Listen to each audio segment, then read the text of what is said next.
যুক্তরাষ্ট্রের সাথে শুল্ক চুক্তির বিষয়ে প্রতিযোগী দেশগুলোর তুলনায় বাংলাদেশ পিছিয়ে পড়েছে।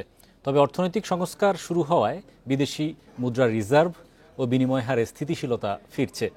বৃহস্পতিবার পিআরআই এর আলোচনায় বক্তারা এসব কথা বলেন। অনুষ্ঠানে বিএনপি নেতা মঈন খান বলেন, এনজিও ও কর্পোরেট পলিসি দিয়ে সরকার চালানো যায় না।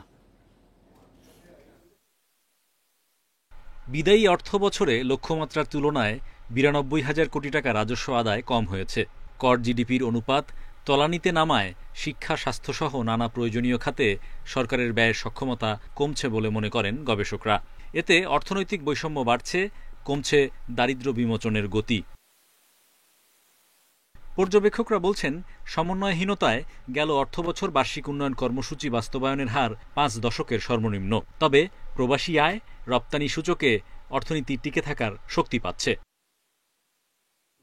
বেসরকারি গবেষণা প্রতিষ্ঠান পলিসি রিসার্চ ইনস্টিটিউটের মাসিক অর্থনৈতিক পর্যালোচনায় আলোচকরা বলেন, পোশাক খাতের ২০% রপ্তানি হয় যুক্তরাষ্ট্রে। তাই বাজারটিতে টিকে থাকতে শুল্ক ইস্যুতে চুক্তি গুরুত্বপূর্ণ। আমাদের গার্মেন্টস ফুটওয়্যার সেক্টরে লেবার ইন্টেন্সিভ প্রোডাক্ট এবং আমাদের স্ট্রং কম্পারেটিভ অ্যাডভান্টেজ আছে এবং US market is a very large and expanding market. ওখানে আমাদের we need to get a good trade agreement, good trade deal. মূল্যস্ফীতি বলেন, রিজার্ভ সিচুয়েশন বলেন, এক্সচেঞ্জ রেট সিচুয়েশন বলেন, প্রত্যেকটা জিনিসই কিন্তু আগের থেকে বেটার স্টেবিলিটি অর্জন করেছে। অর্থাৎ আপনি যদি পেইনফুল রিফর্মগুলো করেন বা সংস্কারগুলো করেন, তার একটা পজিটিভ ডিভিডেন্ড পাওয়া যায়। তো এই ধারণাটা ধরে রাখতে হবে। আলোচনায় বিএনপি নেতা মঈন খান বলেন, এনবিআর কর্মকর্তাদের বিরুদ্ধে ঘুষের অভিযোগ শোনা যায়।